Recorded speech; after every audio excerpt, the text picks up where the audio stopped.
Well, I could not be more pleased than to introduce this program. It's such an honor to have with us tonight Henry Glassie. You all have, I hope when you came in you were able to pick this up. This is a brief but more official biography of Henry and his numerous achievements and accomplishments, which are impressive indeed. But I'd rather just talk about another aspect of Henry and his significance to us in the historic preservation movement. There is no one I can think of who has contributed more to the understanding and diversity of our cultural resources, our buildings, our landscapes than Henry Glassie.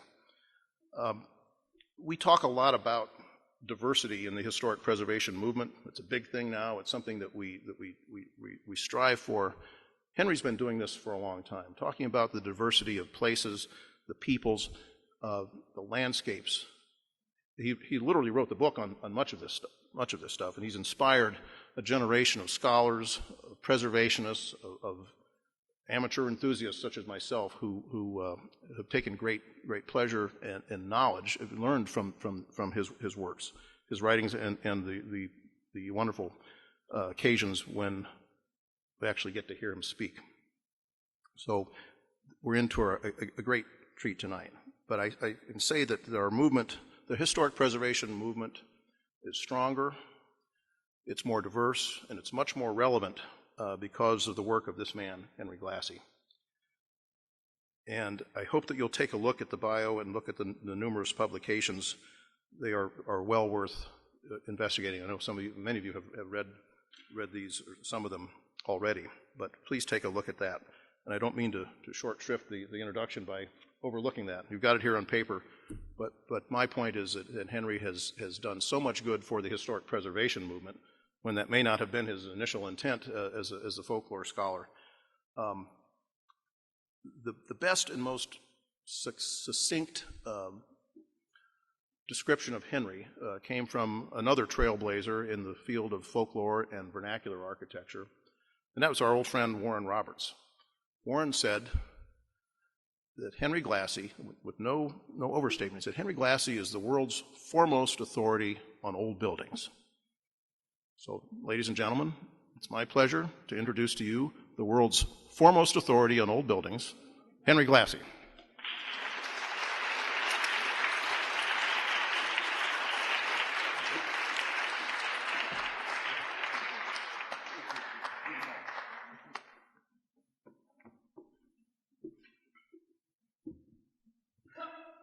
Marsh has a way of rattling me. World's foremost authority on, I think, just exactly nothing. What I'd like to do is have the lights out as much as they can be. I've got a friend in charge of technology here, insofar as one can be in charge of technology. It's in charge of us, I'm afraid. Have we done that?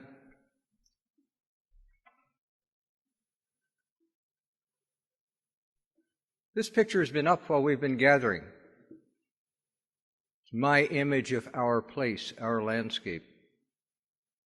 Once we've begun to listen to it, to learn its language, it can really teach us everything that we need to know about our past and prepare us for everything we need to know about our future.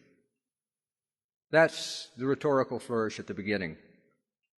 Now, what I'm asked to do is to talk about the vernacular architecture of Indiana, and I promise to do that. However, before I do, I'm going to take 2 short trips to other places, not just because I want to go there, but rather what I want to do is to reveal very clearly what my orientations are when I hit Indiana. Rome first. In the 4th century, the empire turned Christian. In the 5th century, the empire collapsed. And what that left in the ancient city of Rome was a tremendous number of worthless pagan buildings.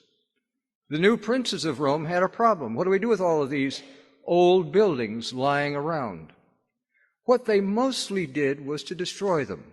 They tore them down and plundered them for new building materials and new projects that excited them.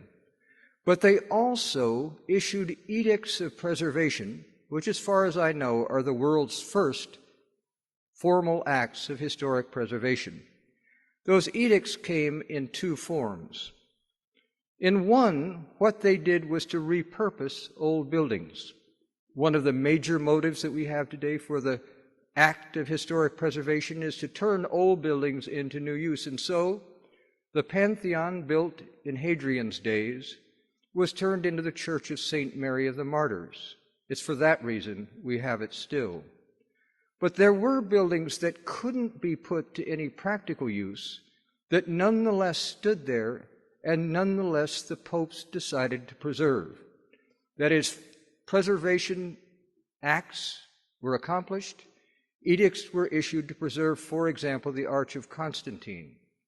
The Arch of Constantine, of course, commemorates the first of the Christian emperors, and therefore, if you're a pope and now in charge of Rome, certainly you would like the kind of support that you would gather from having available this triumphal monument to the first emperor in your line. So there are two reasons that the popes decided to become, in my understanding, the world's first historic preservationists. One of them was to refurbish old buildings for new use. The other one was to preserve other buildings for symbolic use. Symbolic use because they contained within them such historical richness that they needed to be preserved whether or not there was any apparent pragmatic use for their existence. The result of the acts and edicts of the popes was that a lot of ancient Rome was left. Enough was left to inspire Edward Gibbon, who, standing and looking at exactly the view that you're looking at, looking across the Roman Forum in the 18th century, was inspired to write the greatest history book ever written, The Decline and Fall of the Roman Empire. That is, without the material evidence from the past, he would never have been inspired to write that great document. The material evidence was compelling, exciting, moved him, and drove him to create. Those Roman preservationists, those popes, had two great motives, and the interesting thing is that those are exactly the motives that we have today. That is, some buildings were preserved because they could be put to new use, and some buildings were preserved because they contained so much of historical value that to destroy them would be a sin. My second story is set in Virginia. My second preparatory story is set in Virginia. 47 years ago, children, 47 years ago, I got in my pickup truck and drove back and forth across the landscape of eastern Virginia. My intention was to find a core sample that could represent the entire massive region south of the Susquehanna Flats, north of Albemarle Sound, west of the Chesapeake Bay, and east of the Blue Ridge Mountains. Eventually, I lit on a particular area right in the middle in Louisa County. The reason that I chose that area to represent the much broader region was that it was in a good state of preservation. That is, there were very early buildings, there were middle-aged buildings, there were brand new buildings on the landscape. But the most important thing, and Marsh has already hit this point in his introduction, the most important thing was the diversity on the landscape. There are lots of places with a lot of old buildings, but this was a place that had very grand mansions, and it also had one-room houses surviving from the 18th century. That is to say, the buildings on the landscape could represent the diversity of that land, both rich and poor, both black and white. People were represented by those buildings, and so I set to work. And the first thing that I did, and it took a while, was to make a record of every one of the houses. There were 338 of them. I didn't only look at the old ones. I didn't only look at the new ones. Every house that I met on those red clay roads in that backcountry district, every house that I met was worthy of recording. I made a photograph of it, I made a sketch of it, and finally I made detailed measured plans of certain representative examples. I recorded that area, that's the point. Well, 4 years ago, a man who's a filmmaker named Dave Ellsworth decided, it seems to be one of the most bootless tasks in world history, to make a movie about the book that I wrote about this place. Well, the book is abstruse and abstract and quite crazy, and it's called Folk Housing in Middle Virginia. And how he thought it could make a movie is beyond me, and it's still beyond me, but nonetheless he invited me back, and I went back. But I went back in great apprehension. I'd done a lot of surveys of the kind that I'd done in Virginia, and generally when I returned to the scene of my study, I found nothing but the most horrific devastation. I recorded all of Franklin County, Alabama, and when I went back with a friend of mine 6 years ago, there was one of 480 houses left. One. I made the same kind of study in an area of Northern Ireland, and when I was last there, one of 38 houses was left. So when I went back to Virginia, I was worried that maybe an awful lot of those houses would be gone. I'm not sure that I even wanted to see that devastation. Well, I was relieved. A lot of those houses, in fact, were left. But there was a pattern, a very definite pattern in their survival. There were a number of fine mansions that were standing on the land back there in 1966, and one of them was the parish house called Bray Head. It was built in 1711, rebuilt in 1785, and it was derelict, and I thought of it and others like it, that there was not a chance in the world that those would ever be brought back, and what a noble thing I was doing by making the plans. But the fact is, of all the fine houses that existed 47 years ago, all of them had been restored, even those that it seemed to me were beyond any possibility of recall into modern use. On the other hand, the small houses, like Sam Dabney's, built in 1770, the small houses were, every one of them, gone. In other words, what had happened on that landscape, what had excited me initially was the fact that that landscape contradicted the Virginia of the books. Raised in Virginia, I was excited by that contradiction. What seemed to me important exactly was that that great diversity would counteract the kind of aristocratic vision that people have of Virginia history. But the trouble is, what had happened in the landscape in my time was the landscape now perfectly aped the history in the books. The big houses were left, the small houses were gone. I learned then the pattern of destruction. I learned then about endangered buildings. Marsh talked about endangered buildings, and I would say Virginia taught me that the most endangered buildings in America are of two kinds. One of them are modest houses. This is a Smith house. It was once the center of a commercial enterprise. In 1966, the house was inhabited. In 1979, it was in ruins. Today, it's absolutely gone. It's one of the classes of buildings that the landscape rejects over time, the modest house. The second class of building is the working building, the barn. What Virginia taught me is that those were the buildings, of all buildings, most endangered. And those were the buildings of all buildings, I would argue, most necessary for the construction of the kind of democratic history that we in the United States and we here in Indiana need. So now I return to Indiana. And what I am admitting, so you understand my bias, is that when I talk about Indiana's buildings, I'm going to be particularly interested in two issues, the two issues that I've already suggested as interesting to me. The first one is I'm going to concentrate on those most imperiled of buildings, modest houses and modest barns. Knowing that there is no practical use for most of them, my argument needs to be a symbolic use. That is, I've got to look for the buildings on the Indiana landscape that serve me and you in the same way that the Arch of Constantine served the medieval popes. They found it necessary to save that building because that building established their historical relationship to the present, and that's exactly the buildings that I'm going to talk to you about. I'm going to talk now about Indiana, barns first. Just south of Martinsville stood this barn. Not any longer, but once upon a time.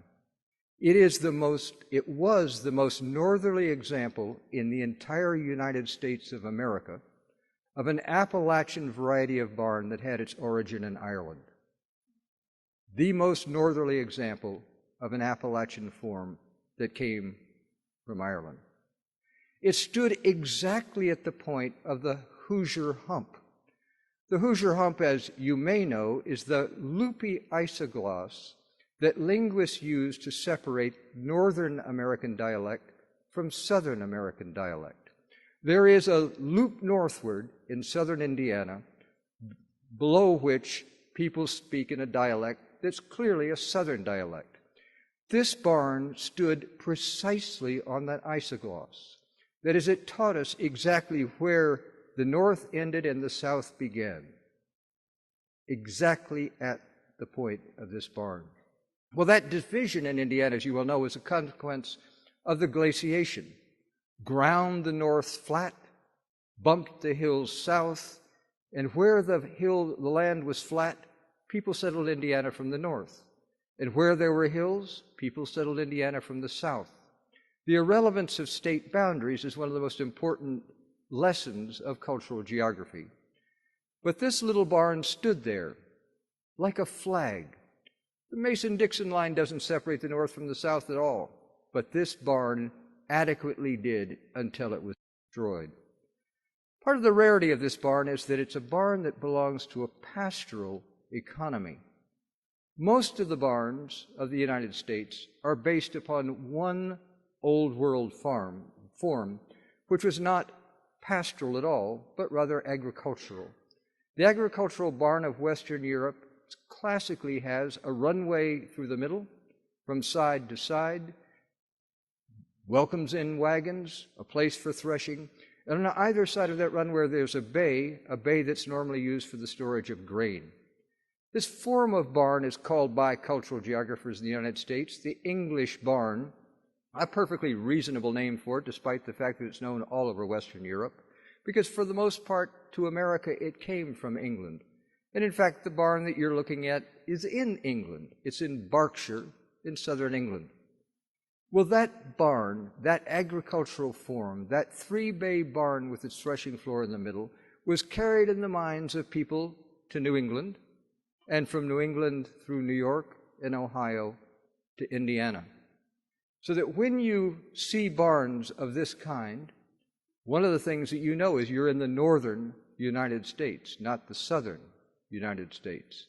The second thing you can do is to stand by this barn and look back along its route of arrival, and you know that you have connections straight to New England and through New England to England. You're standing in a cultural stream that's carrying you along and projects to you exactly the history that the landscape wants you to know. That up where the land is flat, people settled from the north, and when they settled from the north, they built their barns, and they built it. None of this is self-conscious acts. We're not planting flags in the soil. We're simply acting, doing our work, doing our jobs, living our lives, and in doing so, nonetheless, we create, accidentally almost, the landscape around us and make it into a historical text. So when you're in northern Indiana and you see a barn of this kind, you can have no question at all, but you're in the northern United States and you're in a place of predominantly, there are all these lovely Pennsylvania people up there. You're in a dominantly English world. In order to understand the barns of the South, we've got to go back to the East Coast, but not to New England, but to Pennsylvania. And in Pennsylvania, it's quite clear that English settlers built exactly the same kind of barn that they built up north. They built it of limestone instead of frame, but it's the same form. It's that three-bay barn, runway through the middle and a bay on each side. Exactly the same form built by English people in Pennsylvania or Virginia or New England. But it wasn't the only example of this three-bay barn form, because in Pennsylvania there were all of these English settlers, but also all of these people who came from Central Europe, generally speaking some variety of German. We tend to call them Pennsylvania Germans. They call themselves Pennsylvania Dutch, and their barn was from Switzerland. It's the same basic form, runway through the middle and a bay on each side, but there are enough details about this characteristic Pennsylvania barn for us to know that you're looking at a barn that not only comes from Central Europe, it comes from the canton of Zug, north-central Sweden. Switzerland. So you know exactly where the building is from. It's not done in any self-conscious way. People chop down trees, they hew them, they build their barns, but in building their barns, they allow us to be able to retell their story, to recapture the settlement history of the United States. Well, this barn looks pretty much like the English barn, with the exception of those sheds. If you look at its plan, you'll see the plan is still the same. There's a runway through the middle, there's a bay on each side. The distinctive thing, first of all, that catches your eye are the sheds that surround it and hide that central form from you. But most importantly, the thing that is striking is those bays are in fact what farmers call either cribs or pens, and they're made out of logs. So go inside a barn of the kind, and you find a log building. The little cow is still there, the hay is still above. Well, this is the kind of barn brought from north-central Switzerland, deposited on the landscape of Pennsylvania and Maryland by the people called Pennsylvania Dutch, that then became carried southward along the Appalachian axis to become the normal barn of the Highland South.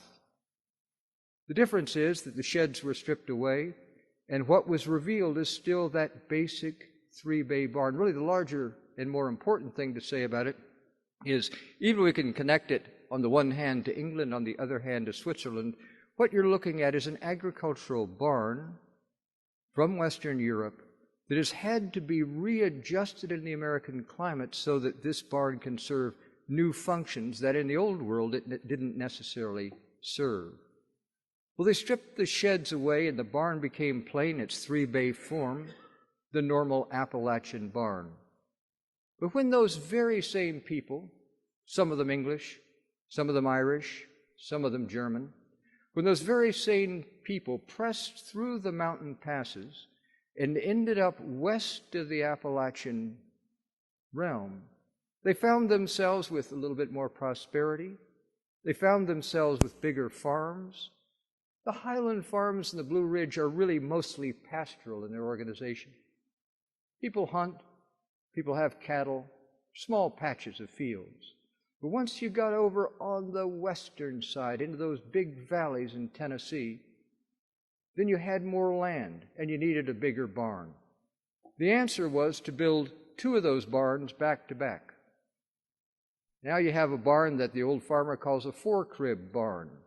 But what's interesting about it is that what we've got now in the eastern Tennessee Valley is a remarkable innovation. Some very clever people who suddenly possessed with more land than they used to have, suddenly with more promise of prosperity in their future, they reorganized what was a medieval German form brought through Pennsylvania down the Blue Ridge spine, tipping over into the eastern Tennessee Valley, and they made a new barn of it, a barn that was bigger, that would serve the needs of those farming people.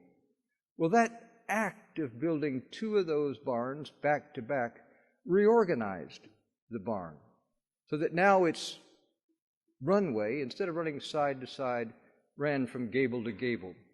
And in doing so, they invented the kind of barn called a transverse crib barn, which is the barn of the southern United States. At one end, you're looking at a barn in the Cajun country of Louisiana. The other end of that region, of course, is southern Indiana. So when in southern Indiana, you wouldn't even notice it. If you cared all about a barn, it would be red and gambrel-roofed, round perhaps. You just would drive right by this thing without realizing it. What you're looking at is a sure sign of southern culture. What you're looking at is the product of an astonishingly innovative ingenuity among hillbillies who invented a barn down there in Tennessee that became, in a very small area in Tennessee, around Knoxville, that became the barn of the entire southern United States, Indiana included. So when you see this barn on the farms nearby, you're in the south. And when you see this barn, you're in the north. Now, in both places, you're back home in Indiana, we understand. But in fact, southern Indiana is topographically and culturally more like northern Alabama than it is like northern Indiana. In northern Indiana, you've got that New England Yankee English barn. Well, to say, remember I'm talking about symbols here, to say that the ignored barns of the rural landscape symbolize settlement patterns is pretty interesting. To say that they symbolize cultural difference is certainly interesting. You can go back into Civil War history, for example, and you find an awful lot of sympathy for the South in the south of Indiana for a very good reason. Little sympathy in the North, again for a very good reason. Those regiments, those Copperheads, that Civil War story. But what I think is more important is that the people who invented these buildings and built them left no other record. They're just not in the story. If the buildings are gone, they're out of the story forever. So here's the transverse crib barn, as bland as it could be in southern Indiana. But think of how excited we are about the innovative power of the Connecticut Valley. We all know that. There are plenty of records. Eli Whitney clocks, locks, guns, all those exciting products, industrial products of modernization that came out of the Connecticut Valley, and we celebrate the Connecticut Valley as a locus of American genius, somehow connected, how I don't know, to all those great writers, Melville, Hawthorne. New England is really where America started, isn't it? But if you're down in Tennessee, what you'd find is there was the same genius, but it was committed to rural activities. There was the same genius, but it led not to the writing of transcendental fiction, but the invention ultimately of bluegrass music. The same innovative power was in the Tennessee Valley that was in the Connecticut Valley, but the difference is there are absolutely no written records about the genius of the Tennessee Valley. The only record at all are these old barns. And if that barn is obvious in its innovative capacity, that is to say, some farmers got together in the eastern Tennessee Valley, they took Pennsylvania German precedents and twisted them around and made the barn that turned out to be the most effective agricultural building in the entire southern United States.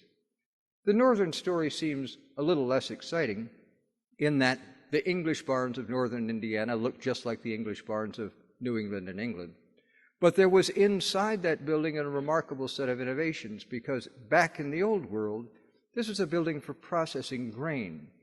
But in the new world, everybody wanted a barn. A barn was a good sign of success, and so you had to learn to stuff a whole lot of functions inside this building.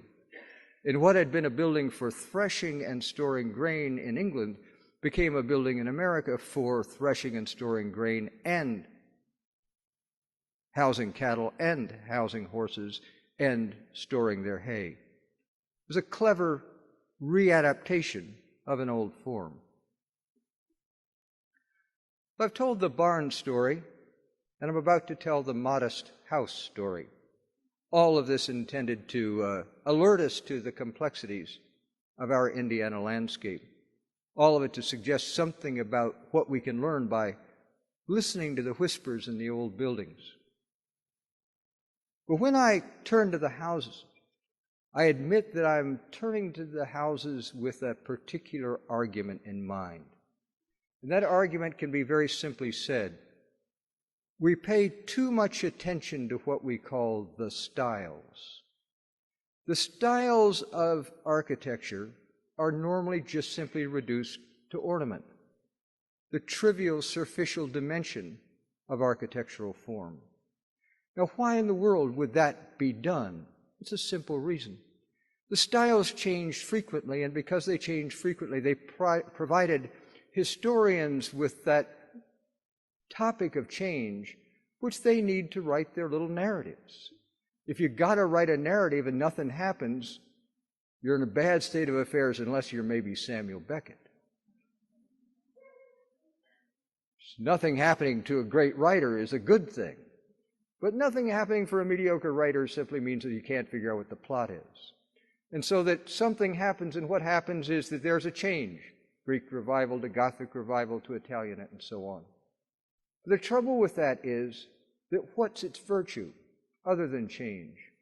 It turns on fashion to connect buildings to national history. That's also a convenience of the historian. What that means is that buildings, instead of standing apart and offering their independent version of history, are made to simply be illustrations to the general patterns of American history.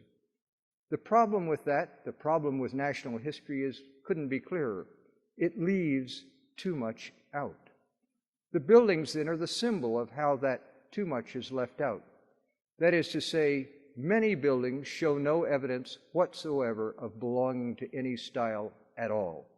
Anybody that has to go out for historic preservation purposes learns constantly that, what do I do with a building that simply got no damn style at all? Ignore it. Forget it. No matter how important it might be, just leave it aside. Or cram it into a box. Let's call it federal. The problem is that a lot of buildings have got no style at all, and what I would say is even more important is those buildings that do have ornamental evidence of style, is that generally that is a trivial factor of their existence. So I offer, as a counterpoint of classification, an attention to form. Only some buildings belong to that tumbling circus parade of styles. All buildings have form. Therefore, form will allow every building to be a part of the story. Because if we attend only to ornament, ornament shifts through fashion to national history. But if we attend to form, form shifts through social need, not to change, but to continuity, and from continuity to regional culture. I'm not really arguing that we should do away with our attention to style. What I am arguing is that it should be tempered and balanced with strong attention to form, and yet normally that's not done among we who study old houses so much. So now I'm going to do it.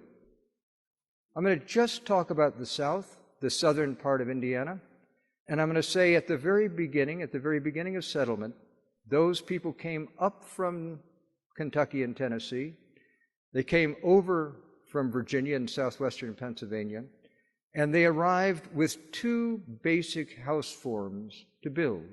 That is, they had a pair of options. One of them is this one. It was developed very clearly in the West Country of England, translated from the West Country of England to the Chesapeake Bay, and from the Chesapeake Bay, it came ultimately out to Indiana. The simple problem that I'm raising at this moment is that we don't really have a name for this house, or we didn't have a name for this house, because we have almost no names for houses at all. It's almost thrilling when you can say shotgun house and everybody knows what you're talking about. But there's almost no other American house that has such a convenient name that names not the ornament under the eaves, but the basic floor plan. Well, my hero, Fred Niffen, gave this house a name.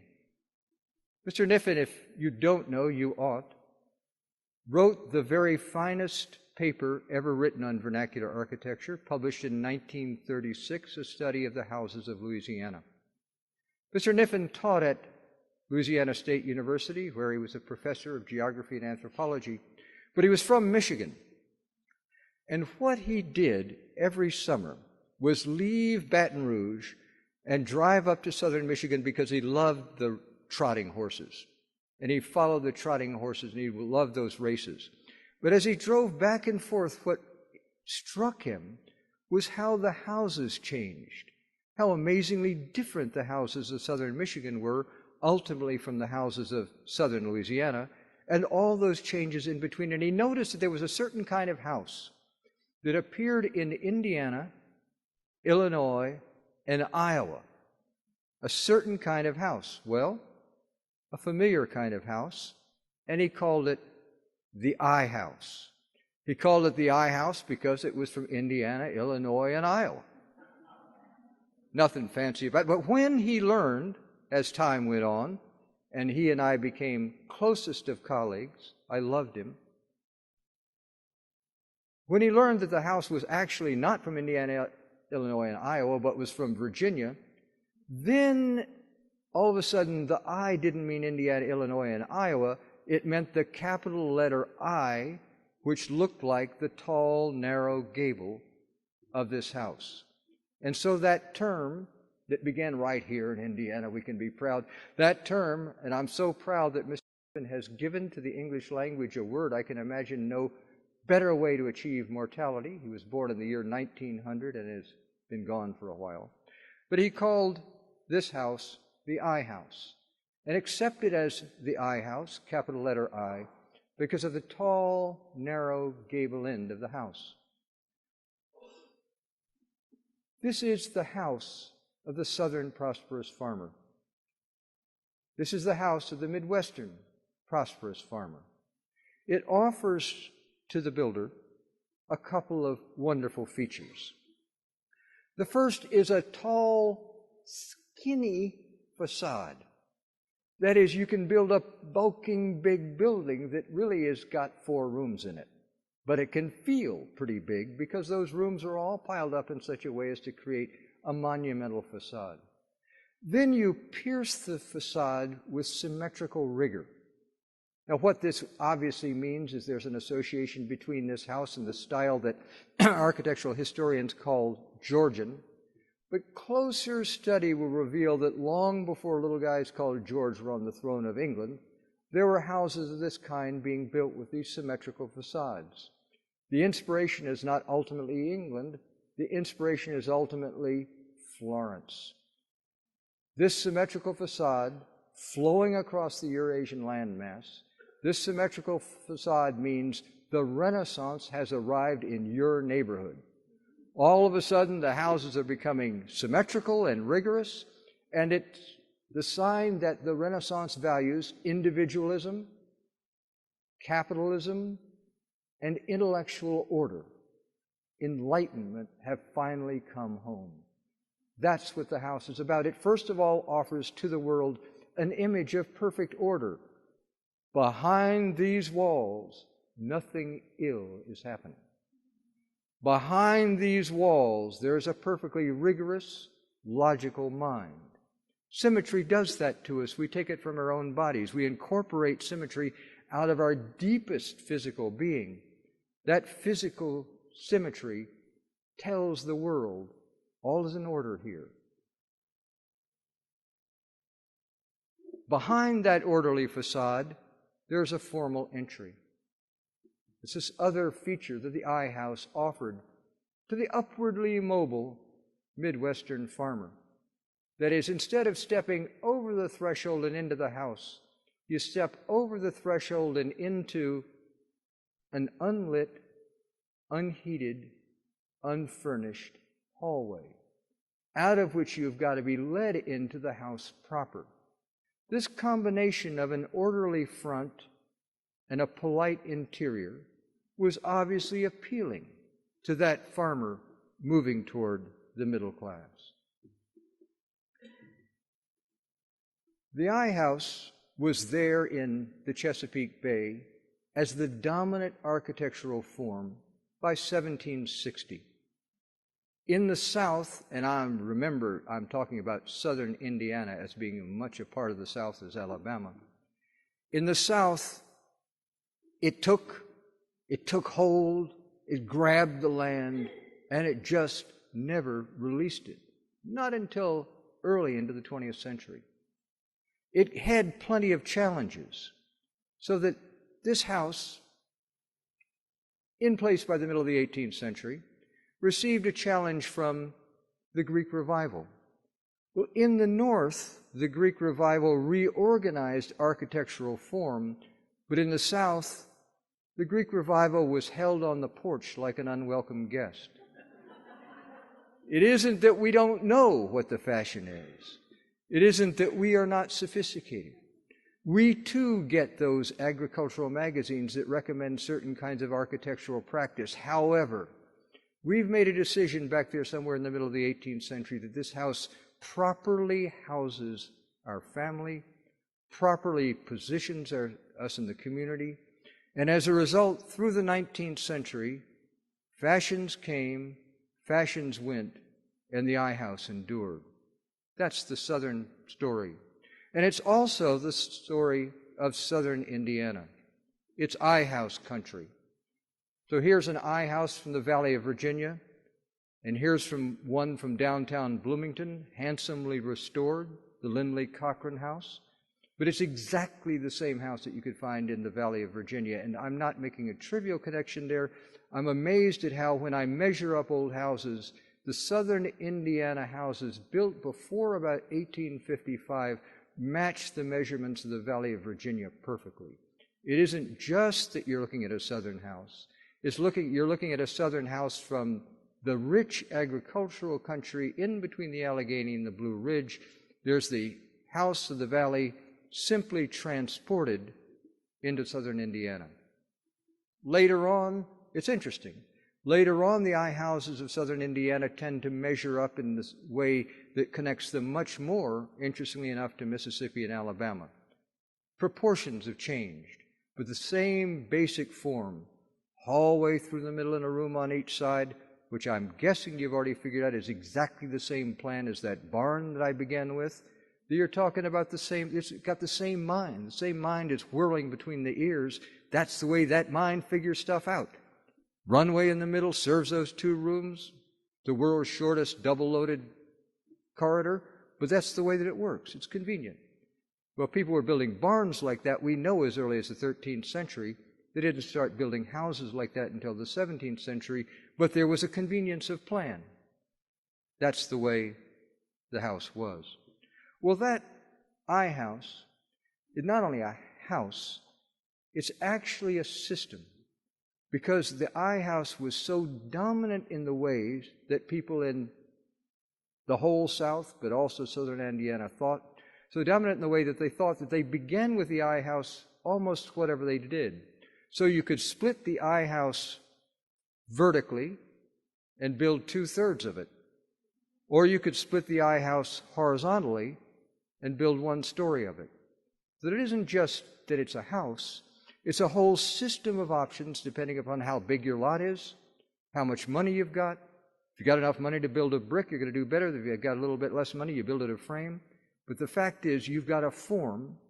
It's a 16-foot square and another 16-foot square split by a hallway generally about 8 feet wide.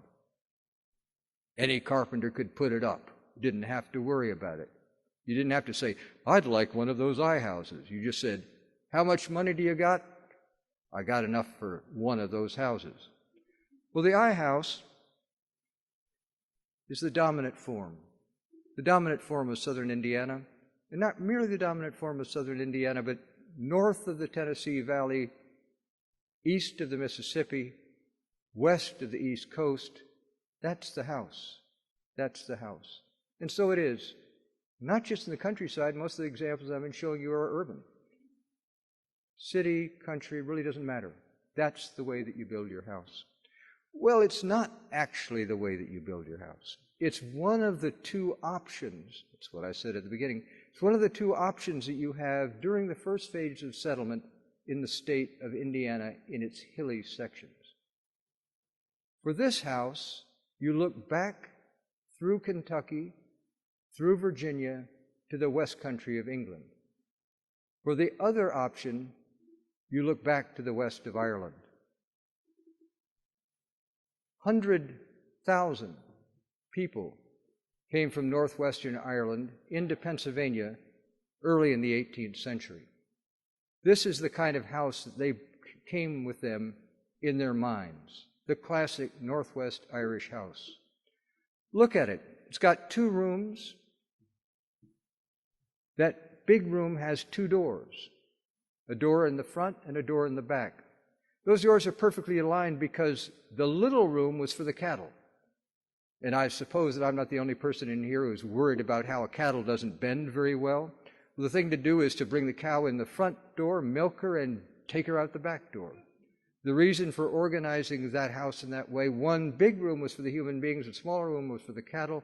The cattle were only in there during a very short, mean time in the winter.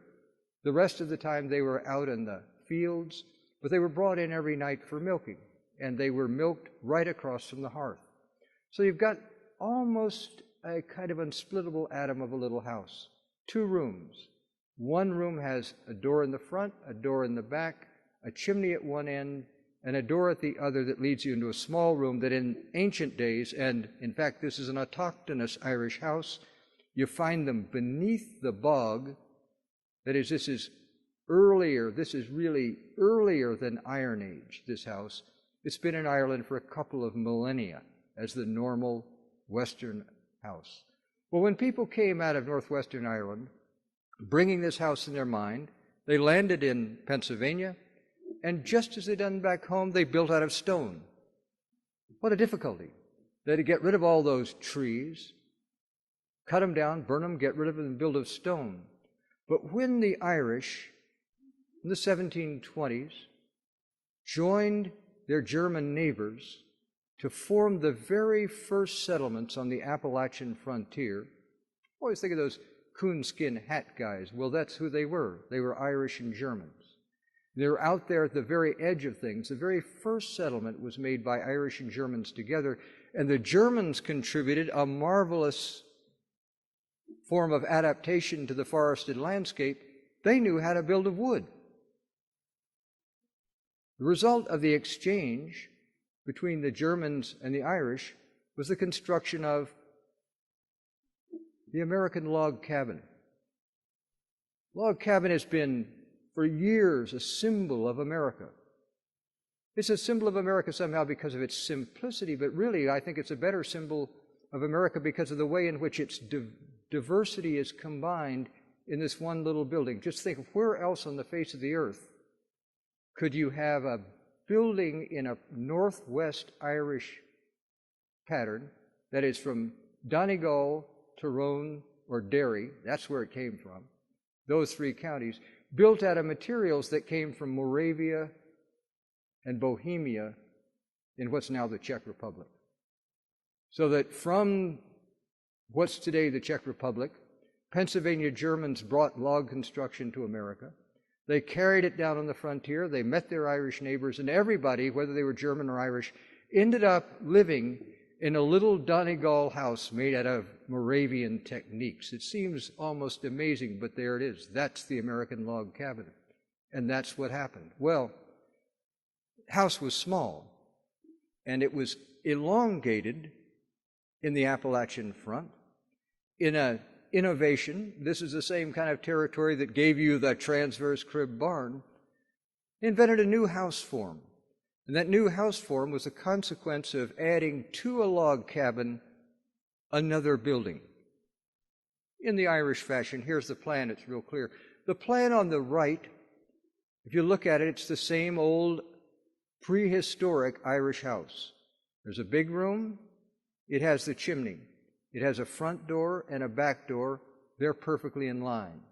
Then there's a small room, its doorway opposite the chimney. That's where the cows were in prehistoric times. That's the bedroom today.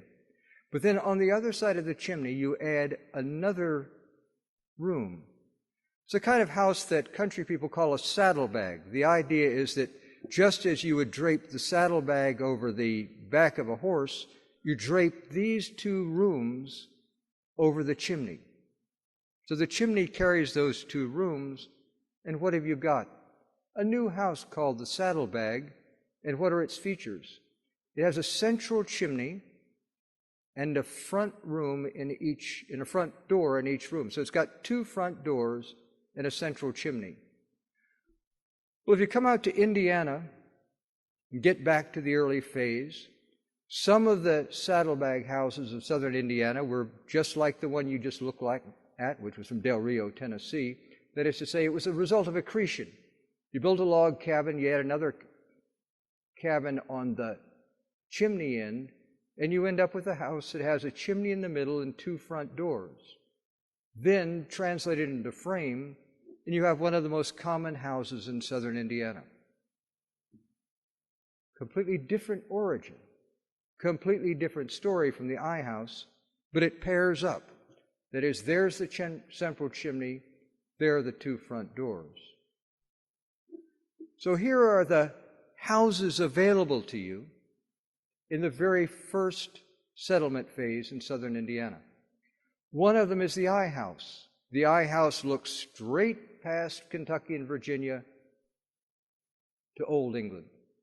The other one is the Saddlebag house, and it was an Appalachian innovation based upon Irish precedents, the same kind of ingenuity that produced that transverse crib barn. This is the stable pair, I house, Saddlebag house, that I give away my story effectively continues right to the present. What's key about these two is the mode of entry. For the I house, you step into a lobby, into a hallway, into a lock that separates the insiders from the outsiders and creates a polite mode of behavior on the interior. But the Saddlebag house, look at the doors. There's a door to the outside into every single space. It's maximally informal. When you step through the front door of that house, you're slam in the middle of whatever is going on. Making pumpkin pie, playing the fiddle, whatever you're doing it effectively in public. So the key to the difference, I house, Saddlebag house, the key to the difference is the hallway or the direct entry. That's what makes the difference. And what does those differences mark? Class, effectively. That's the toughest of all the diversities to honor. It's a lot harder to talk about class difference than it is to talk about ethnic difference. But there it is. Well, that pattern, that established pattern, a pattern that gave us two different forms with which to construct a home, was really disrupted in the 19th century only once. It was disrupted by the presence in books of towers from central Italy. This happens to be Perugia, from Umbria. It could be from Tuscany. But it set a model that we tend in the United States to call Italianate, sometimes called Tuscan. It set a model for an international housing form. This could be upstate New York. It's actually Eastern Germany. The point is that the Italianate style was an international style, more international than any domestic style had been up to that point since the days of the symmetrical Italian house of the Renaissance. Well, in America, you can build your Italian house properly with a tower. It wasn't that common, but it was an option. Right next to us, right on this street, there is such a house. That is, basically, there's an Italian house that even has a completely separate and apparent tower, remembering the Renaissance towers of central Italy. But the usual solution was just to shove the entry back and shove the front room forward that held the parlor and pretend it was a tower. A kind of reorganization of basic form that allowed you, without anything so extravagant as actually wasting money on having a tower. I mean, who's going to go up there? What's it for? But if you just shove a bedroom forward and declare it tower, what you have is the most common of all the Italianate forms. When style shifted from Italianate to Queen Anne, why we call it that, I haven't any idea. But there was a new form that was inspired by the lofty towers of central Italy. They were a part of the international style of the Italianate, normally called the Tuscan worldwide. And in that frame, Americans had to figure out how in the world we can, being practical people, have something that's a little bit tower-like. And the answer was to just shove the entry back a little bit, have the entry there and move the whole house forward. The vernacular solution was a whole lot simpler. Just take the same old house that brings us comfort and just shove one room slightly forward. A little gesture towards a tower, a little piece of symbolic fashionability. And that's not only done with the house, it's of course done with the Saddlebag house too. That is, it's the same old pair. We've got an house that's been Italianated, and we've got a Saddlebag house that's been Italianated. And what you do is just shove one of those rooms a little bit forward. The Saddlebag house has got two doors side by side. This house, which at least in Bloomington is called a gabled L, you've got one door leading into one room, the other door leading into that forward move.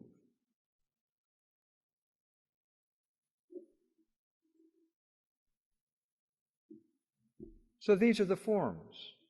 From the very, very beginning of settlement in southern Indiana, you have houses and saddlebag houses.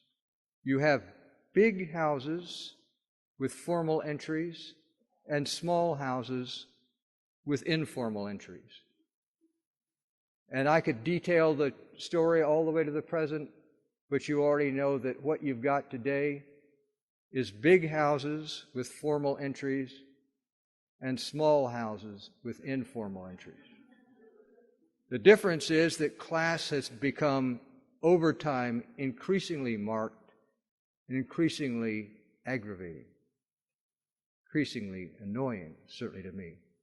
But nonetheless, this is our place. It has this tremendous continuity of form.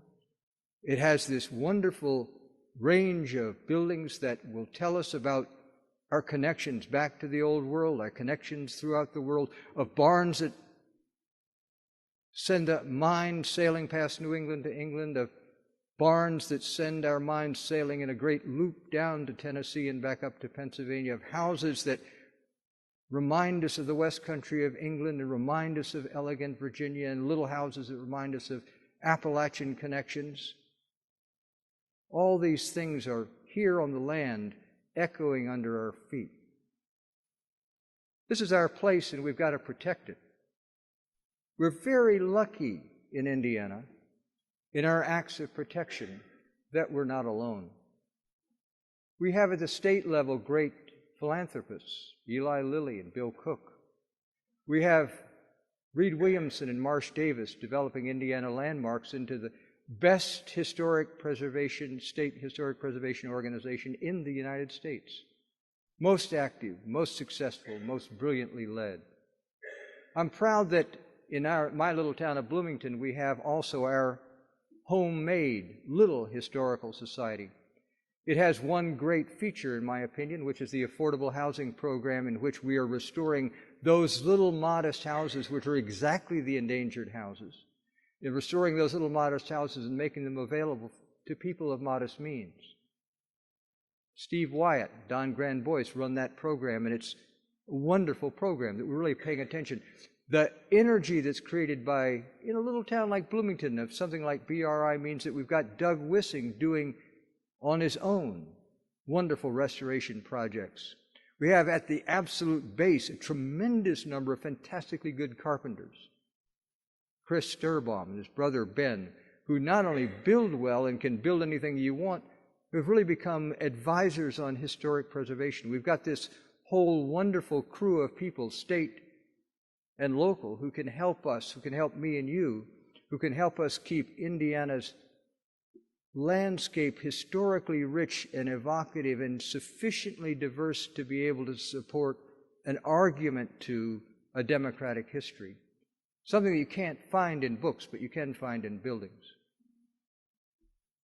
National and state organizations, Marsh mentioned this in his introduction, in order to rally the troops, have lists of endangered buildings. What I noticed as I've been getting these magazines over the years is those buildings keep getting newer. They tend more and more to be being public buildings.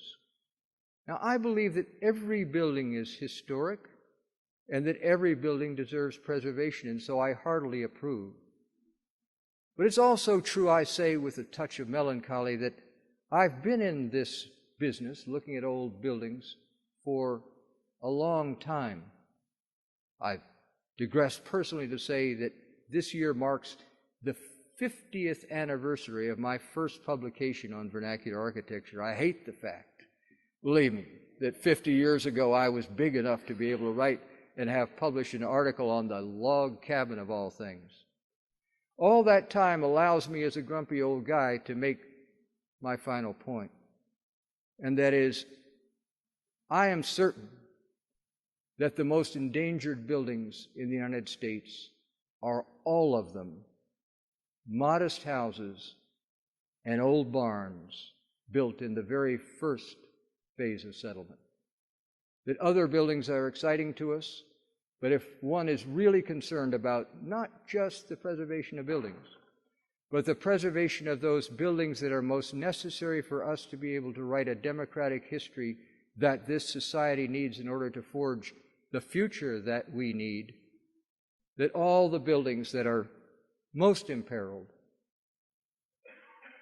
are in fact gone.